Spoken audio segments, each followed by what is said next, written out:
Actually, I promised I would record it also for Dave. So Dashiva Samarambam Shankara Sharya Madhyamam Asmadashaya Paryantam Vande Guru Paramparam Om Shanti Shanti Shanti Om. Namaskara. Welcome, Carolyn. Thank you for being with us. And yes, go ahead, Claudia, please. So I was thinking about karma, and you say that we have, I don't know now exactly all the terms in Sanskrit, but you say that we have a moment where we have a free will, okay? And then we have to leave the results to Ishvara. But I was thinking, it's generally all clear for me, but I was thinking about the fact that my question is, where is our true free will? In the sense that when I do an action, is not also this a result? Is this was my doubt. I don't know if I can explain. I understand your doubt, yeah. But go ahead. It's good that you verbalized it.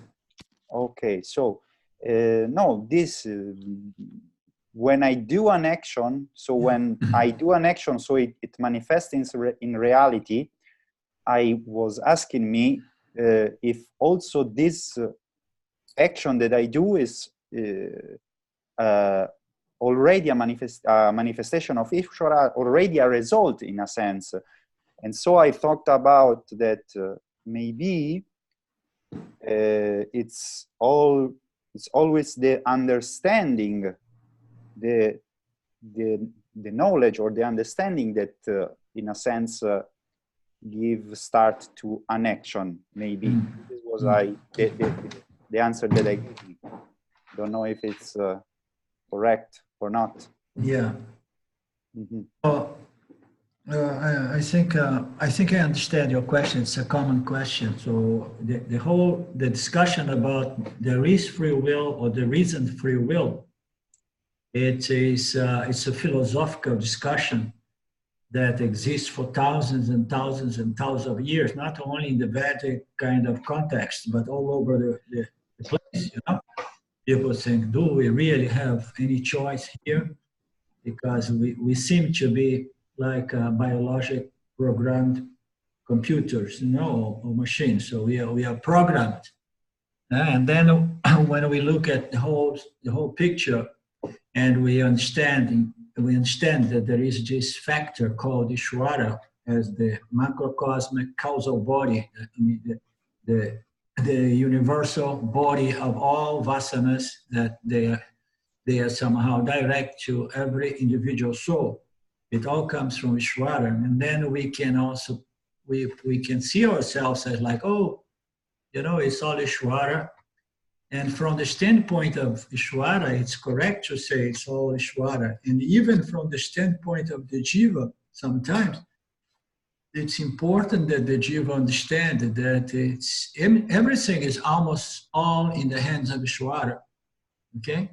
Because Ishvara is Daivan. Daivan is a word that encompasses the totality of all factors in the field, in the universe, combined to bring about your results, your karmas, your parabada karmas, your manifesting karmas.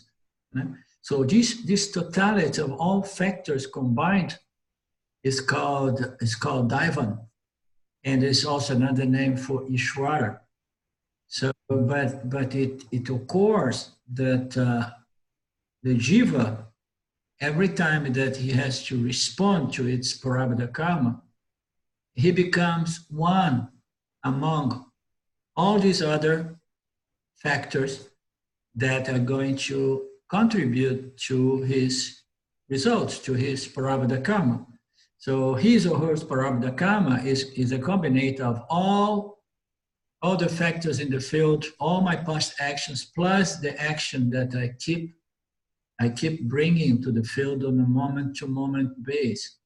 So it's very easy to say the jiva is helpless, and most of all results are choiceless results. All the karmas that comes, they are choiceless, and the jiva feels helpless, and the jiva is helpless in the sense that the jiva has no power to send back that karma and says, hey, I'm sorry, but I think, Mr. Ishwara, I think you made a mistake.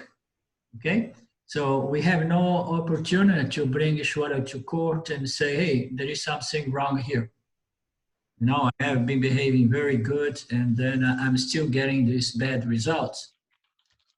We will never be able to do that because we don't have the whole picture. We cannot, there are no lawyers on our side that can fight Ishwara because they don't have the whole picture. Ishwara has the entire picture. Ishwara knows what Ramana Maharaj did in his previous life, therefore he got cancer and he died in a lot of pain. You understand? So we don't have the picture. So it's very easy to say, so since I cannot send back any of these prarabdha karmas, it's all choiceless events and circumstances, you know. So it seems that I have to bring Ishwara into the equation, bring Ishwara into account and say, hey, if I want to live well here, I need to honor this principle, this system, this totality of all factors, you know, and somehow learn how to relate with the field. The field is a totality, and this totality also of the laws operating on the ethic, karmic level. You know? So I need to understand this karmic equation, this ethic equation, and understand how I relate. I, the jiva, someone who very little power to influence my destiny. So how am I going to relate now with Ishwara in the field if my power is so small? Okay. So exercising to the best of my ability this power, howsoever small it may be.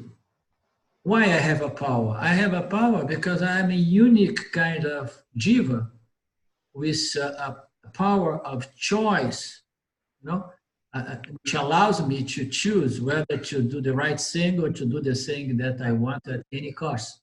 This is the basic conflict of every human being. We all have a sense of dharma. We have a common sense of what is right and good and dharma. But we are caught up with our binding vasanas, and we tend to violate, to suppress this sense of fairness, justice, right and wrong, and so on. You know, we suppress it. We just don't want to look because the desires are somehow pushing me around. You know? So when we understand this relationship, when we see Ishwara as in the totality, and then we bring Ishwara into account, and then I understand that the way Ishwara has organized and he managed this whole field, and the way that he delivers everyone's prarabdha karma on a moment to moment is through certain basic laws. And the most important laws from the standpoint of the jivas, the human jivas, always the human jivas, the ethic, karmic, and psychological laws. So once we understand that, and then the next step is to understand Ishwara laws. Understand what is karma, this law of karma, what is dharma, and how those laws work, in which way it affects and condition my human experience. Okay? Just a moment. I'm just muting some people as they come in with noise in the background. Great. Okay.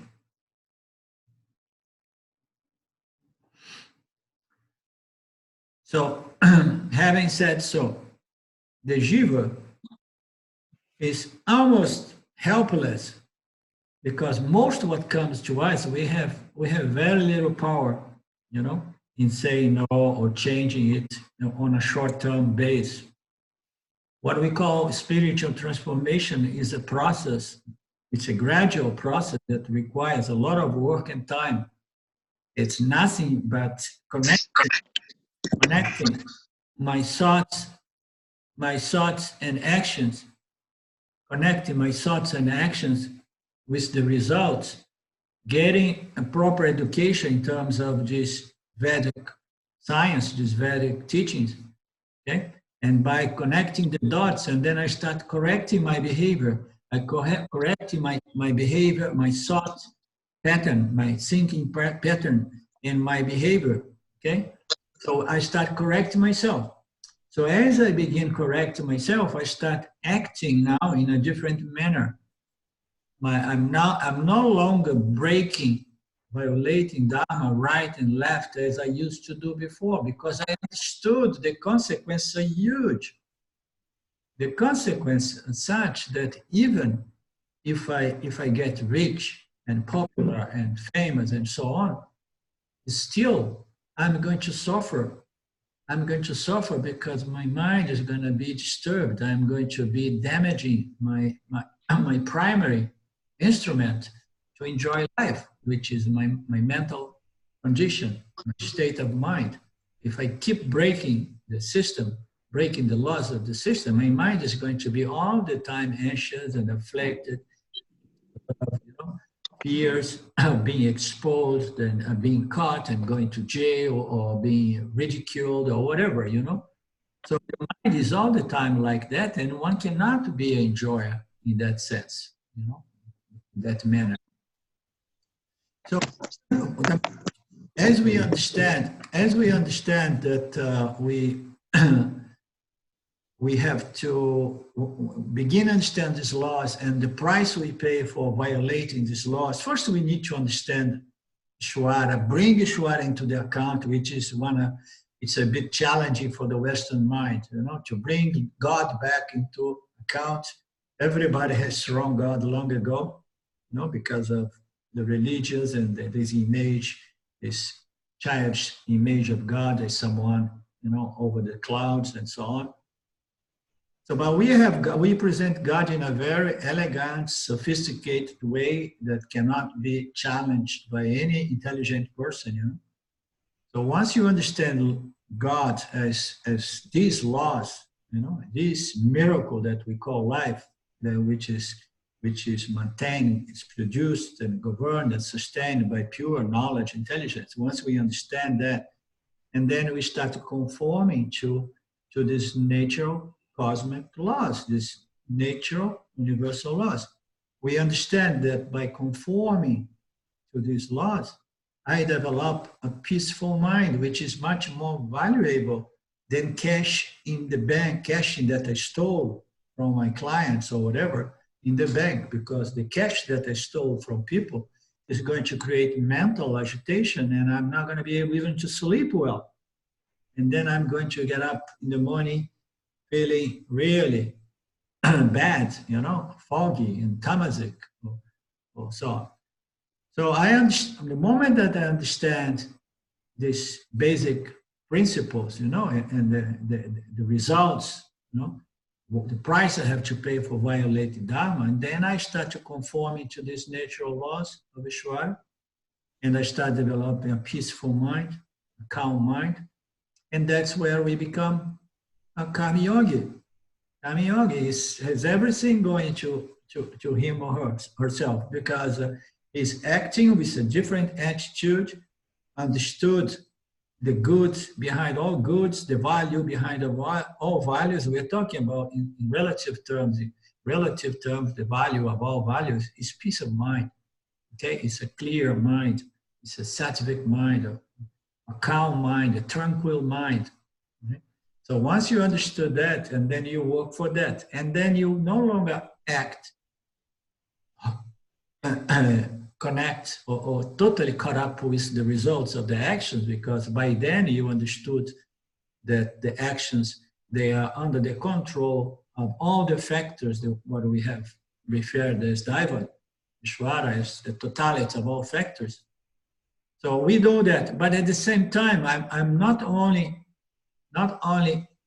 conforming my thoughts and actions with these natural laws of Ishvara, but I begin acting in harmony with these laws, following the Dharma. Because by doing so, with a certain attitude of retribution, contribution, dedicating my actions to the field as a thank you, Ishvara. Thank you, Ishvara. I have got all this life, this beautiful environment, and so on. And I have done anything to produce that. I have not created myself. I have not. Excuse me, there is something happened here in my page. Let me close this one. Are you listening to me? Yes. Okay. I don't know if you can hear me, Karen. I'm just getting on. I've had trouble this morning. Can you hear me, Arlindo? Yeah. Yeah, I'm sure. You can hear me? This is Karen. Okay, I okay. can't see anything, but. Okay, Karen, it's good to have you with us. Something Okay. out that I lost my screen here. Yeah, I don't have my screen either. Just a moment. Okay. Okay. I think now I got everybody back. Okay, are we there? Yeah, I know what happened. Yeah. Huh, I still can't. I don't have any screen either, but Yeah, I can hear you. Doesn't matter. As long as Okay. you hear us.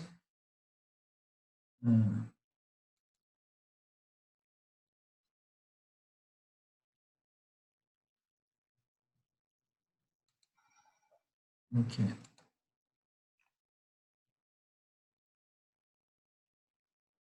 So what I was the only thing is that now I don't see anybody. I just see the black screen of Karen, which does not allow me to see anybody anymore. Okay, now everybody came back. Thank you for coming back. I was panicking already. Okay, Karen. Yeah, it was something to do with my screen. When I clicked not stop share, yours came back. I don't know. Yeah. Okay. Stay put. I can hear you. We were saying that once we understand this relationship between Jiva, Ishvara, and the field, and all these factors, and the laws operating the field, and so on, and then we begin harmonize or conforming our thoughts and actions and feelings and so on, we start working on ourselves so that we comply with these laws and live a peaceful life. No?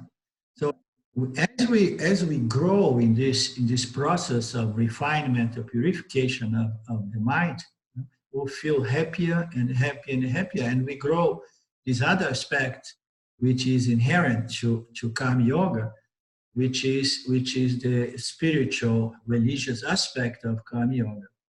So if we look into the rational aspect, we call it the knowledge of Nitya, the knowledge of the field, the knowledge of Ishvara, howsoever we want to call, but it's the knowledge, because Karma Yoga is under the umbrella of Vedanta, because it is knowledge yoga, okay? It is knowledge yoga. So, but this is only one half of Karma Yoga. The other half of Karma Yoga is when the individual, after have gained this clear understanding of the relationship between Jiva and the field, the relationship between one's actions and the results of actions, and all the factors involved to provide this result. Once this is understood, and then and only then the person can truly develop a spirit, an attitude of the Karma Yoga. We are talking about this devotional attitude that allows us to begin acting with a spirit of worship, with a spirit of gratitude and contribution and dedication. Why we dedicate our actions to the field, to Ishvara? Because if Ishvara is the field, is the universe manifest. We dedicate those actions to Ishvara, and that religious, spiritual gratitude kind of attitude, it has a huge effect in the subtle body of the jiva, or in the jiva himself, what it does. So the first one, understanding Ishvara, and Ishvara as the giver of the results of everybody's karma, one relax, because one knows that, I cannot pretend anymore that I can go and get it. I can go and make it happen, because I know I'm not all powerful. I don't know how to bring about what I want, okay? So once I know that, and then my mind relaxes, and I start acting, but my action is free from the anxiety, the expectation regarding to the results of my action. My mind is free from that anxiety, okay? So this is one aspect of Karma Yoga, okay? So the other aspect, and this aspect, once you are free from that, the mind becomes more and more subtle, more and more quiet, more and more less agitated, more and more tranquil, more and more focused in the action itself, okay? Less and less agitated, stressed out, and anticipating what's going to be, am I going to reach or accomplish my goal, and so on, okay? And one relax. So the other side of Karma Yoga, this gratitude kind of attitude, this devotional worship kind like actions, these actions serve the purpose of humbling the ego self of the jiva. The jiva has this ego that says, "Oh, I don't need anything. I can handle it myself. I'm the center of my universe. I don't need Shwara, I don't need the scriptures, I don't need any teacher. I figured out, and I know how to go get anything. I go and get this, I go and get that. I can open a company, I can do business here, business there. So I'm a successful man, So this arrogance can only be somehow worked. It can be gradually dissolved or diminished once we bring Shwara into account, and we understand that we are powerless before Daivan, the totality of the field. We don't have power over our destiny. We don't know anything. We don't know how to digest our food. We don't know nothing. We don't know how to keep our blood circulating. If you are losing your hairs, Claudio, try to make them grow again. We don't know nothing. We have nothing. We have not done anything to get this body. We don't do anything to maintain this body. We don't know when our day is going to come. The final vital air is going to leave, not to come back anymore. So once the individual jiva, the ego, understands Ishvara, and then it starts offering something back to Ishvara. Why it wants to offer back? Because Ishvara gives us everything. So when people give you everything, you offer something back, right? So when Ishvara gives us the miracle of my life, the miracle of my existence, my conscious existence, isn't it the most valuable thing there is in life? Is there anything we love more than our existence? No. There we go. Existence, conscious existence was given to us, and we attribute that to Ishvara because we understand God from a different angle or frame of understanding. The Vedic frame of understanding of God is beautiful. It's that which cannot be negated. Why? Because it shines in everything. It shines in every living being. In every creature, there is this principle called conscious existence shining. In Jesus, God. You understand? So once we understand God and we know that our conscious existence depends on this principle, and then we develop this huge love and gratitude and devotion, and then we begin contributing or giving back to the field something, rather than just, oh no, it's I want it, me, it's all about me, it's all about me, it's all about me. People start being givers as well, you know. So these are the two aspects of karma yoga. So where is the free will of the jiva? Going back to the free will, the free will of the jiva is what distinct the jiva, the human jiva, from all the insects, for example, from all the other birds and fishes and so on. All other creatures, they are also jivas, but they don't have a subtle body with self-reflectivity, okay, or self-reflection, howsoever we say it. They are not self-aware. They are not self-conscious. They don't know, I am and I know that I am.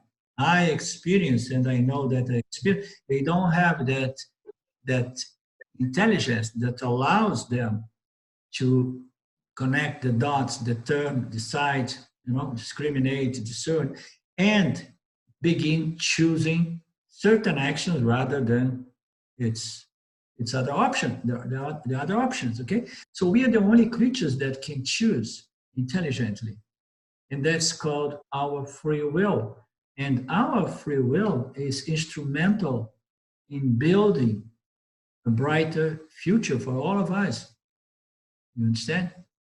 So regardless of how difficult is the karma I'm presented at the moment with, regardless of how difficult my karma may be, okay? So yet it's my karma and I have a free will. What is my free will?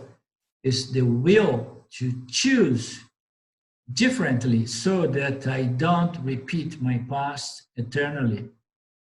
All other creatures, they are programs, they are machineries, biological, they just respond according to their programs, and they never really change, okay?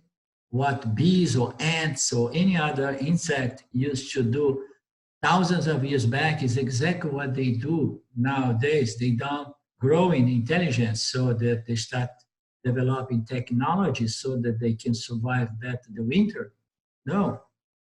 So we are the people who can develop intelligence and making certain determinations and making our lives easier. But unfortunately, we are properly educated with technology and science, but we are left behind with the spiritual education, Vedic education. That's why we see our planet in this condition nowadays. You know, we have all this knowledge, scientific knowledge, technological knowledge, but yet we are as barbarians, as even more barbarians than we were thousands of years back, because the Vedic culture is just declining, big time declining. So where is our free will? Our free will is there. Every time we are called to answer, to respond to a stimulus, we have a power to choose, howsoever small. There is no human being that can say, oh no, everything is just fate, it's just destined. There is nothing I can do. There are a lot of people who say that in the spiritual world, the people who do not want to take responsibility for their lives. They don't want to say no. I mean, there is a lot of pressure here. There is a lot of tendencies, a lot of vasanas pressing me to act in a certain way. But yet, there is this light, this conscious intelligence that allows me to understand that I shouldn't do that, I shouldn't do this. Therefore, there is potential for improvement. There is potential for change, for transformation. You understand?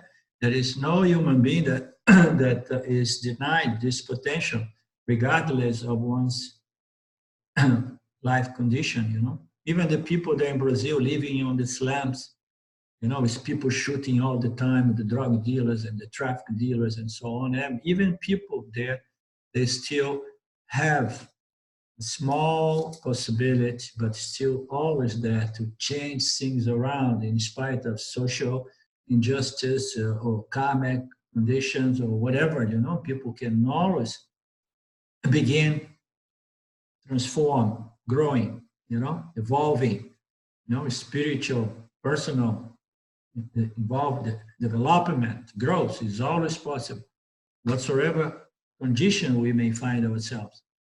And that is due to our power to choose rather than repeat our past or repeating our father, our grandfather, and so on.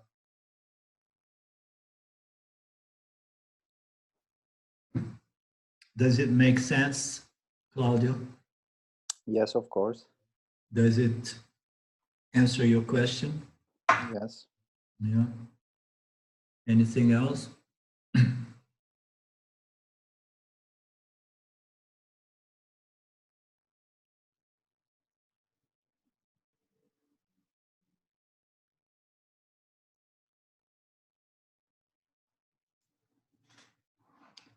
Okay, I'm going to get over very quickly a few points here to see if we can say something more before we move into the next verse. So we covered the verse 1, that when we honor the teacher is Ishwara. The limitless self manifests as Ishwara, the Lord, Satvaguna, we can say, pure knowledge, intelligence of the nature of joy, who cannot be objectified by the sense and who is known through the teachings of the Upanishads. So this was our first verse. So we are honoring our tradition and we are saying, thank you, Ishwara. Thank you for my good karma. Thank you for my good actions in the past that has built me this punya, all these merits of coming in contact with the Sampradaya, the Vedanta Sampradaya. So, and the teacher is said to be the limitless self. Well, we honor our teacher, knowing that our teacher is just the last representation of the limitless self, on this chain here. Appears my teacher, and then in the middle we thank Ishwara, we thank Shankara in the middle, and then Ishwara in the very beginning, and limitless self consciousness as the essential nature of all this knowledge. So that's how we begin this like we do with most of all texts. So right after, although this is not a text that covers much about karma and dharma yoga, okay? It's not. But in the verse number 2, the verse introduces the concept of karma. So it's not about karma yoga, but it brings in the concept of karma. It says, it is by the grace of the self that life's highest blessing is gained.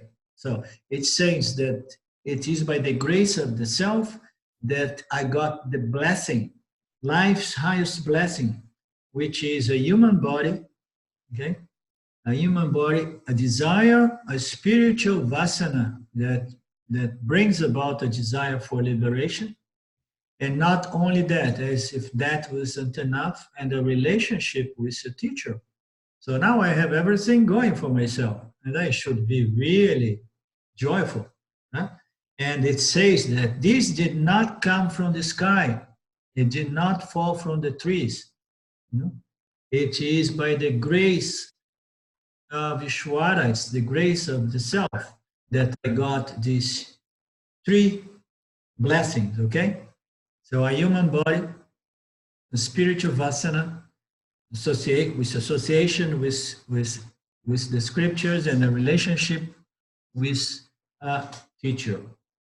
So these are the most desired conditions, and we should be, we need to acknowledge and remind ourselves of our blessings, like counting our blessings. We need to count our blessings, say, well, how blessed I am. Okay, we have this life with this wonderful opportunity, living in good condition, in good countries. We don't experience war, we don't experience fame, we don't experience, any of those, conditions, adverse conditions, and we have our mind available to us so that we can complete our work this lifetime. So this was the verse number 2, introducing the concept of karma. Why there is karma here? There is a karma because it says that it's by the grace of Ishvara that I got this. So as we know, grace is not something that is given as in a lottery, It's not something like random. It's not like that. The whole system is a meritorious system, and everybody gets what one deserves. So the concept of karma here comes with that word, by the grace, because grace is something that has to be earned. You need to deserve grace. Grace goes for the best possible punya, lifetime in a healthy human body with a vasana, in the desire for liberation, spiritual vasana, and association with the scriptures. So this does not come by chance. It comes as the result of my karmas. It comes as punya karma, results of spiritual good sattvic karmas from previous lives and previous years. Okay, all our spiritual effort, our spiritual momentum has brought us to this incredible grace, incredible result, incredible punya, described as these 3 factors, the three factors: human body, spiritual vasana, and the scriptural knowledge.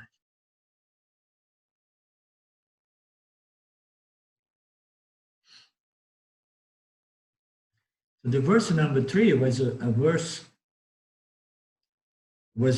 that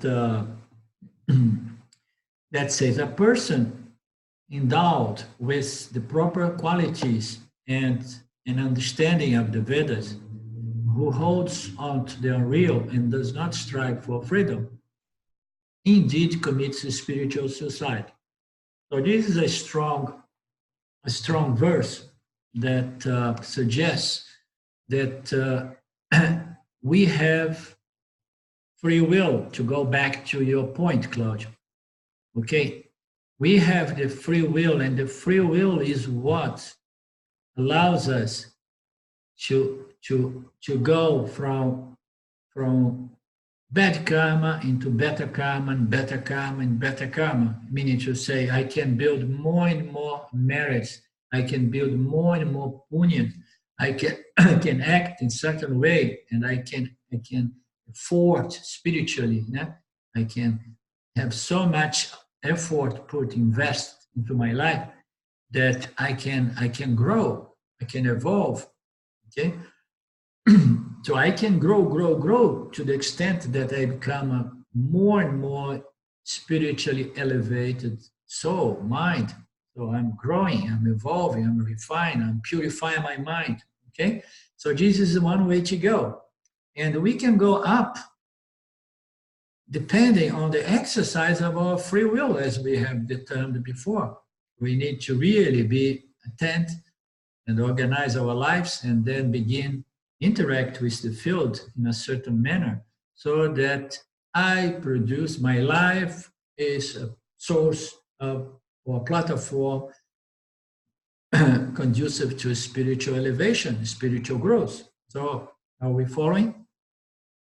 It requires the proper exercise of our free will. Okay, but now in this verse,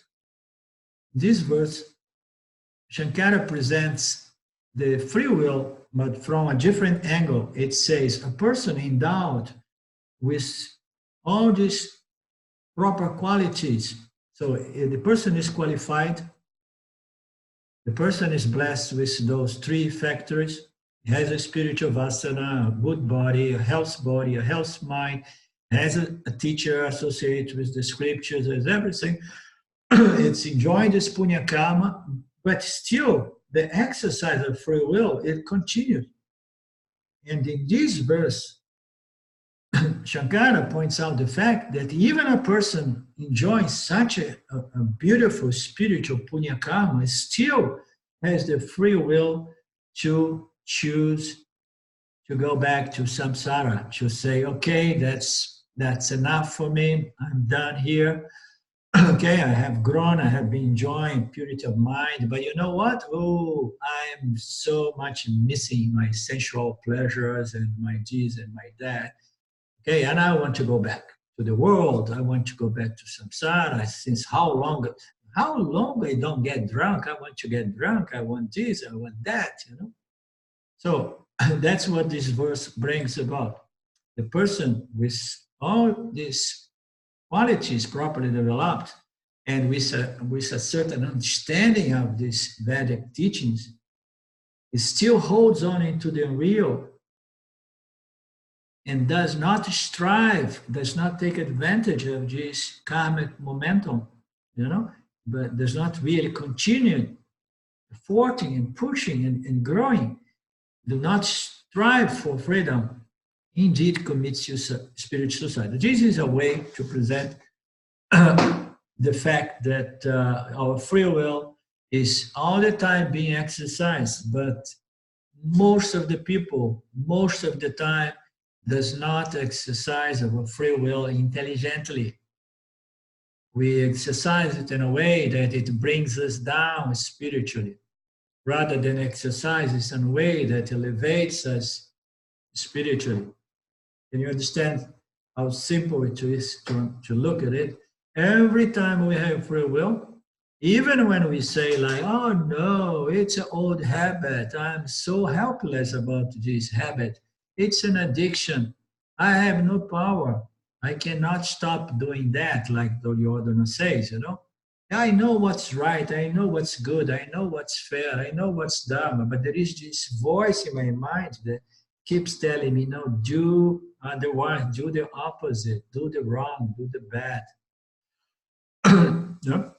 So no, we have the power to confront our weaknesses, our vices, our addictions, and so on. We do have. It's just a question of stand up and beginning exercising our free will intelligently.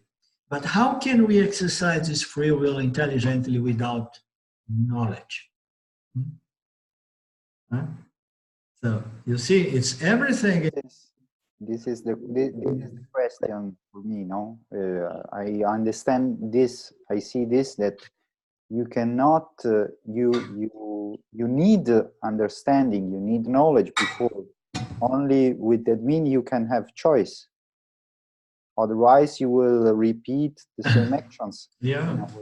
But how we get to knowledge if not by our own effort? How do we get knowledge? How did you get to this knowledge? How did I get to this knowledge? You have no idea. I never shared with you, but in my early 20s, I was totally depressed. I had some suicidal instinct. I was a very, very sad, you know, miserable person, very young, very sad. But somehow, instead of just killing myself with drugs, I went around and says, I need help. I need help. I can't live this life anymore. Okay? So one thing takes you into another thing, another thing, another thing, another thing. And then when you see, you find a book of Zoba the Buddha, you find a book of Rajneesh, you start meditating, you start doing therapy, and then 10 years down the road, you get to meet some other gurus, and then one day you may come to a point that you find this source of pure knowledge. But, you know, it always begins with our own effort, our own striving to overcome our ignorance, our suffering, our misery, okay? So this is what's going to build us the merit. So the free will of the person is always there, giving us the possibility to strive for betterment, improvement, you know, elevation, and so on. You see, it's always there. It's always there. And then ultimately, so when we come to this knowledge, this is a very kind of extreme and dramatic words. When we come to this knowledge, we have certain qualifications developed. We have a certain understanding of these teachings. And still, some people here and there, they opt out. And it's a fact. Some people do. Just say no. Now I got into a point that I'm really scared with Vedanta. It's really threatening me. It's threatening my security, my notions, my identity, my personality, you know. It's breaking me apart, and I'm like, I can't face it. I can't face it. So it may happen. You never know. Okay. So that is to say that our free will is always available to us, and the key with free will, to understand, Claudio, is that it's our power to choose our actions, our response on a moment-to-moment basis. Okay, but the way we choose which action to bring into the field is always based on my knowledge.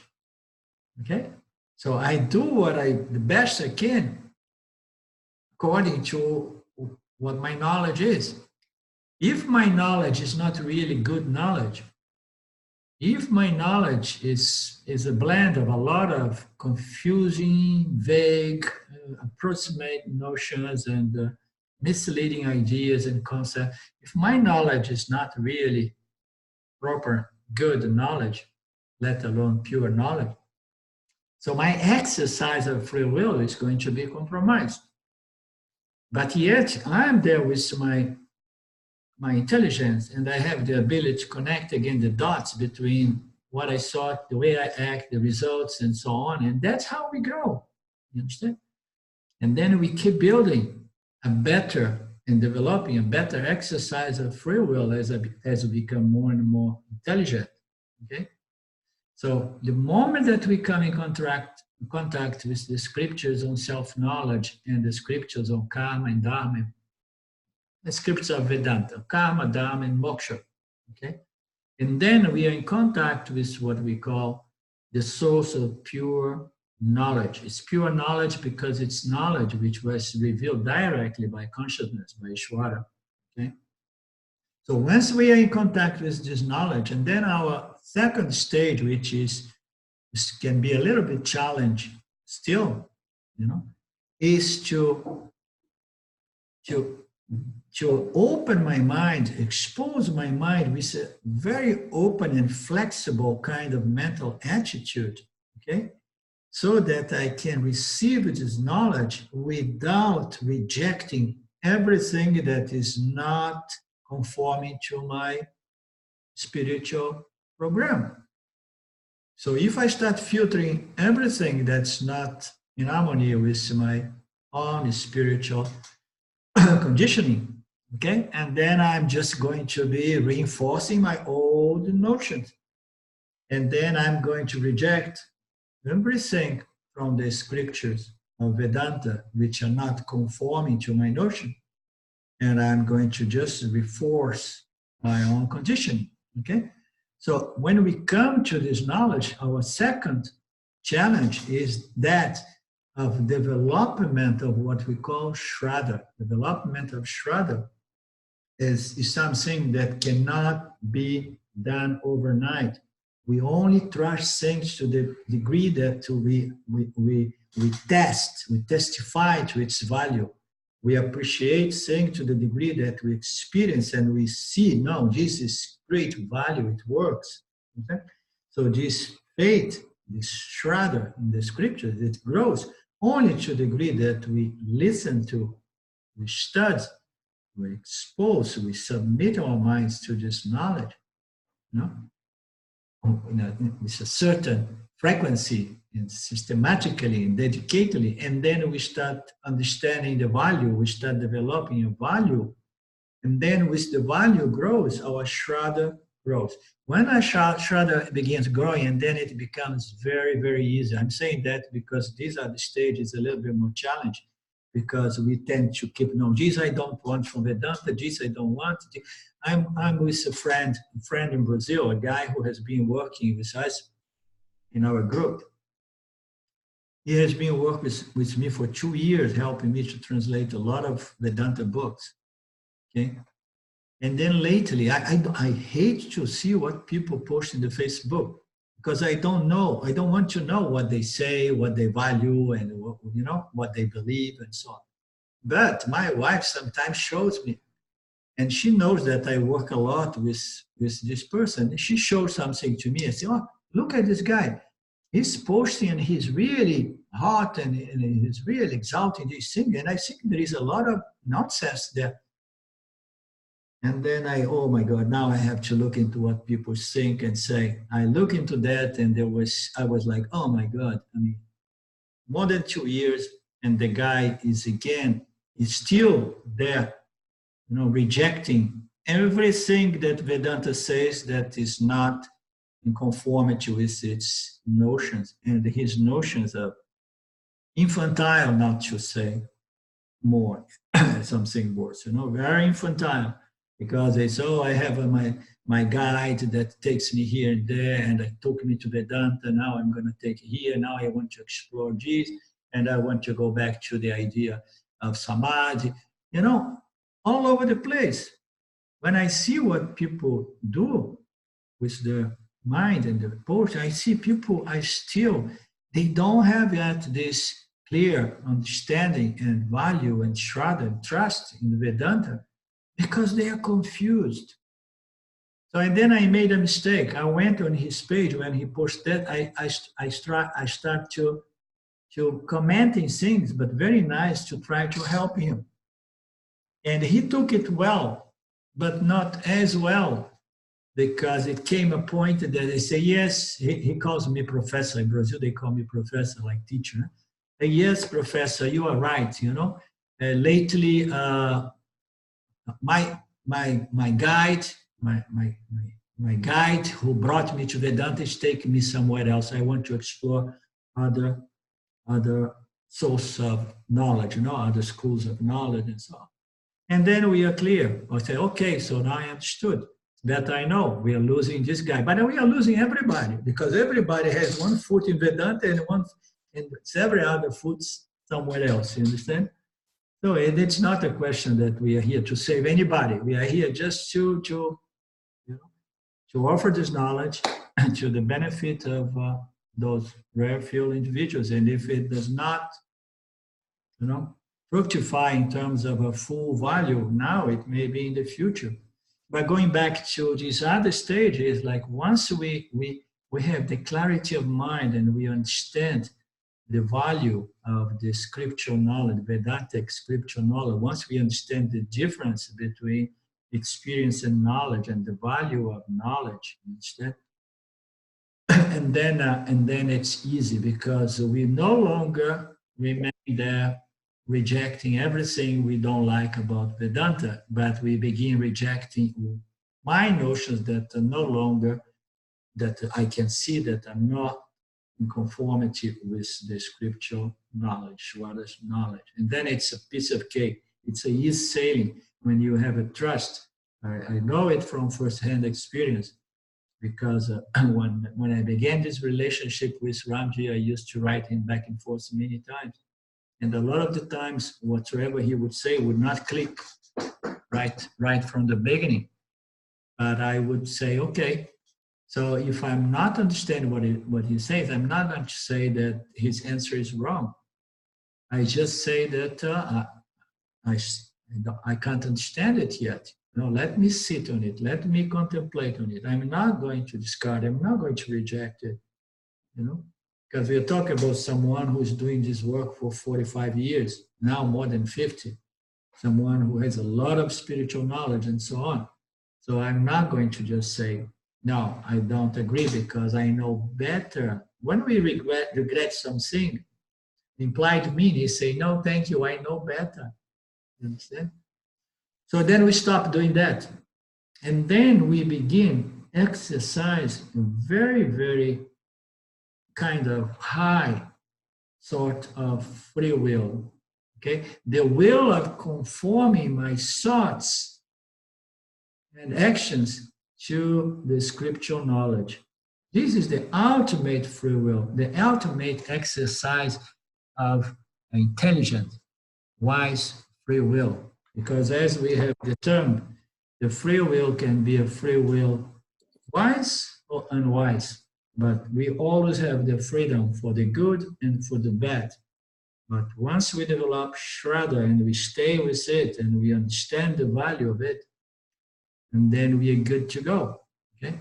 And we begin exercise this intelligent, wise free will by conforming my thoughts and waiting for the understanding from the clicks to come every time I'm contemplating doing my spiritual work.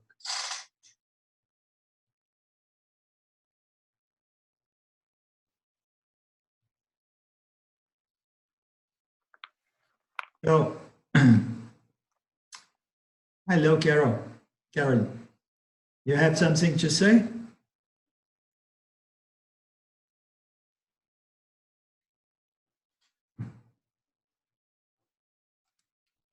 Okay. Now you can hear me? So I was thinking when you were talking earlier and thinking about dispassion, and then you use this phrase, enjoy life. And I was trying to reconcile the enjoy versus the dispassionate observation, the coherence. Right. For me, it felt like when you were talking, what I got in my mind was this idea of positive and negative, and there isn't either, it's just coherence. Mm-hmm. So enjoy life Yeah. is... Oh, wow. Isn't it life a source of joy? I mean, let's be honest. Sure. Isn't it amazing? It's like a wonder. I mean, how Ishvara could produce something so magnificent, so beautiful, so rich, so alive, and so diversified, and so on. I mean, it's beautiful. I mean, Mm-hmm. enjoy life knowing that it's all Ishvara. You are enjoying, and at the same time, you are just growing spiritually. You elevate yourself to spirit. Wow, Ishvara, man, you were the most beautiful thing I ever saw. If I knew that you were so beautiful, I would get married with you when I was a young woman.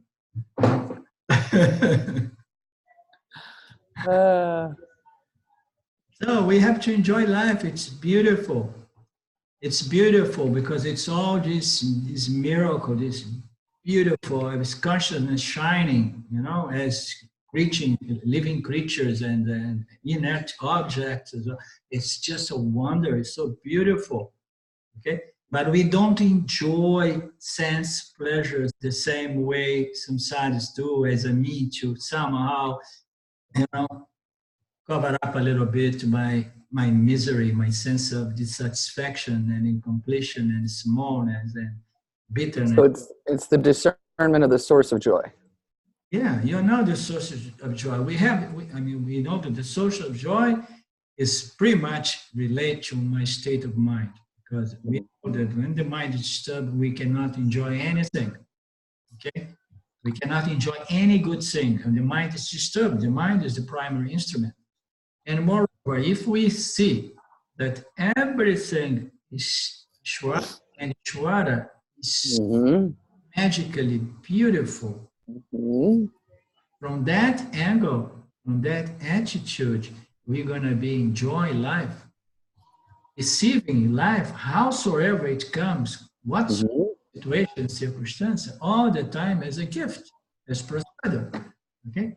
Because it is a miracle. It is beautiful. I mean, every time we have a meal, I say, "Oh my God, thank you, Ishwar." I have never experienced hunger. You know, I'm still having this good food that Sylvia cooks, and the body is still digesting it. Thank you, Ishwar. Thank you, thank you. I mean, if we look at the beauty around us. So then in that sense, we should enjoy life. We should enjoy Ishvara. We should develop this love and gratitude for this life that was given to us, you know. All right? Yes, that's what I was thinking. In Good. the conversation of even the man with, you mentioned the karma and having a good experience, a bad experience, it's all reflective choice. A good or bad experience is a reflective choice, right? It's even the cancer is a reflective choice. And the freedom comes when you stop seeing the cancer as a bad choice or result of bad action. If you can see the reflected consciousness, even in the cancer, the karma is resolved in that, isn't it? Yeah, I don't understand exactly what do you mean by reflect consciousness in this sense. If you have a cancer, in which way cancer is a reflect consciousness? Try to explain yourself better. Just that if I'm experiencing something, you mentioned if someone was experiencing the karma of bad choice in experiencing the health of cancer. Yeah. When you go into the relativity of that, even within that can be the reflective in the beauty of Ishwara, in the experience of that cancer. Yeah. That there is, it's ironic to me that we take in the beauty of it, like you were saying, with food and with experience, with our senses. And so we experience the Right, I understood. don't know the right word, the consciousness in the things that also trap us. Yeah, we don't need to enjoy the beauty and the pleasure, the sensual pleasures of life, like a good food, a good sightseeing, and so on. We can also enjoy, the war scenes and the hunger and the disease. It's to your point. It's all. But I mean, it's polarized, right? Negative and positive. It's all there. I got you. It's very well put. Yeah. So it's all. I mean, Ramji has a saying that's very simple, but it says a lot. When you ask him, first thing, never ask him how are you. He does not like that question. Okay. But I made that mistake a few times, and then he made a point. Don't ask this stupid question to me because I'm always good. I'm the self. I'm the limitless self. So I'm always good. And then later on, I heard him say here and there, he says, yes, it's good when it's good, and it's good when it's not good. What it means is that, you understand, Ishwara, you understand that life is about pleasures and pains, not only about pleasures. And you need to develop the wisdom that allows you to receive both with equanimity, knowing, okay, now, it's birth, now it's death. Oh, now it's health, now it's sickness, So now it's peace and prosperity, now it's war. So only this spiritual knowledge allows us to have this kind of attitude or emotional power, strength, It's based on wisdom, spiritual wisdom. What is James saying? What is his saying for Maya, the beautiful, I can't remember that saying, mess or... Yeah. Well, how does he say it? Do you recall? Yeah, he says that, and I'm not sure that he came up with that, which was some other text. Mm-hmm. Like it's the beautiful, intelligent ignorance. Thank you. Maya is very beautiful. It's complex. It's made out of knowledge, intelligence, but it is ignorance in the sense that it's not real, but it appears as real. It appears as duality, while the nature of reality is non-duality, and so on. Most importantly, this Maya produces a certain effect, and the effects of Maya, Maya produces samsara. Samsara is composed by three principles: Ishwara, Jiva, and Jagat.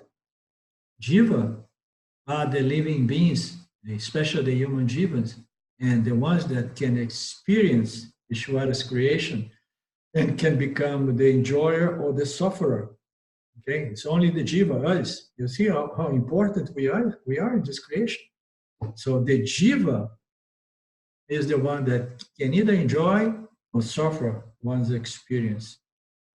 So, and this jiva, it suffers this problem called universal ignorance. Why is it's called universal ignorance? It's the ignorance in reference to the nature of reality, the nature of this I that I refer myself to as this ignorance in respect to one's true identity, nature, is the source of problems and suffering for the jiva, and it's due to Maya, meaning to say ignorance. So when Mitya comes into place, the self appears as the jiva, these conscious beings, and they suffer from ignorance.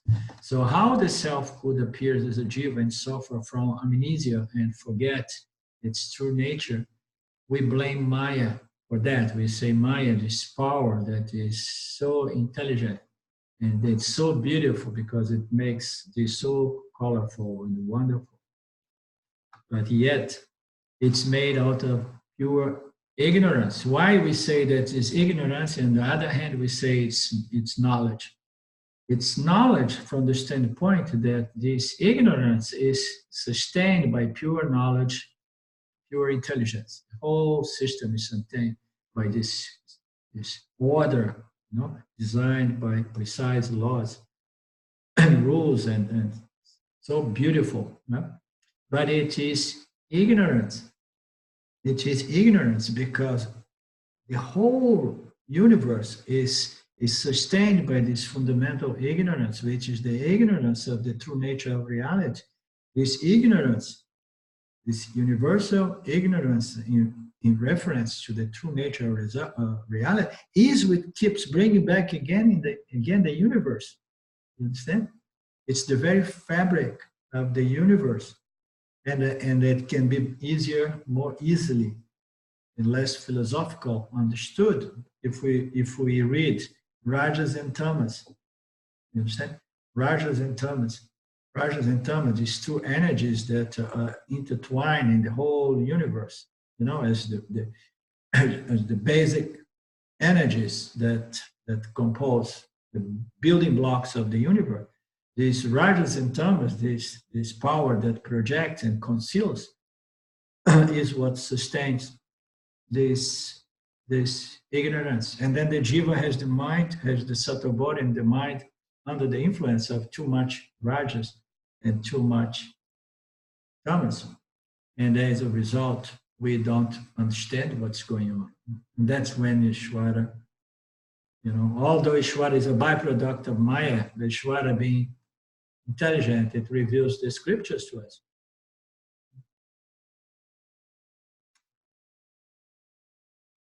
So that we can take care of this problem and remove our ignorance.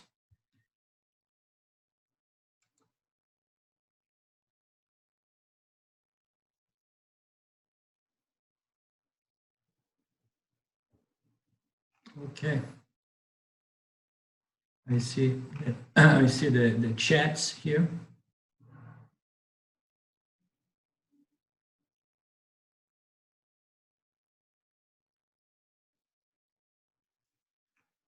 Okay, I have only one thing to say about these chats. I'm not totally against it, but I'm not crazy about that, because in my groups in Brazil, this thing came to such an extent that I used to be talking and people were typing all the time. Everybody was talking to everybody else. And then I said, hey, forget it. I'm not going to be here talking when everybody's chatting with one another. Like the kids in the school, no chatting. So if it is here and there a little bit, it's not a big deal. But if you guys begin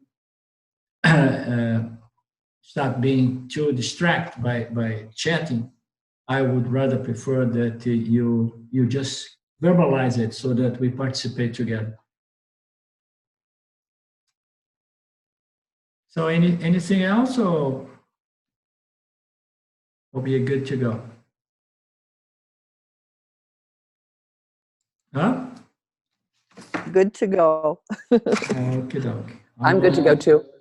Om Purnamada Purnamidam Purna Pudachyate Purnasya Purnamadaya Purnamevamashishate. Om Shanti Shanti Shanti. Thank you, Lord. Om Shanti Shanti Shanti. Namaskara. We see we see each other again. We see us again next week. And for those of you, we have another group. We have an issue here because this other group was start pulling people's interest from this group. And then in the end, I was a little bit in the crossfire, like, oh, it's your fault because you started this other group. So if anybody wants to participate of the other group, you're most welcome as well. It's a different time. It happens to be in the afternoon time for you guys, right? Mm-hmm. Noon. Noon, yeah. So you're welcome. Mountain time. Yeah. On which day? Thursdays. Thursday. Yeah. Thursday at noon, Mountain time. Yeah. So if you, I like the combination. The Thursday group, the Shravana, and then this provides a little opportunity for discussion. So to me, it's a good mesh. Good, good. And what is the Thursday group? Is the Thursday group looking at verses like this, or is it a different format? It's the same. No, it's a little bit different. It's I'm just going and unfolding the verse, but much more through than what we did in Carbondale. So we did 4 or 5 verses so far. I'm going to put you on that list as well. I have been sending the invitation for that group as well one time because you told me before that you would be interested. So, so we would do 8 a.m. Mountain and then 12 Mountain on the same day. No. 8 a.m. on Monday, 12 noon on Thursday. Okay. So for those of you, the ones like me, a little bit more fanatic, so you have the option of doing it twice a week. Thank you. Thank you. See you later. Ciao. Bye, ciao. Ciao. Ciao.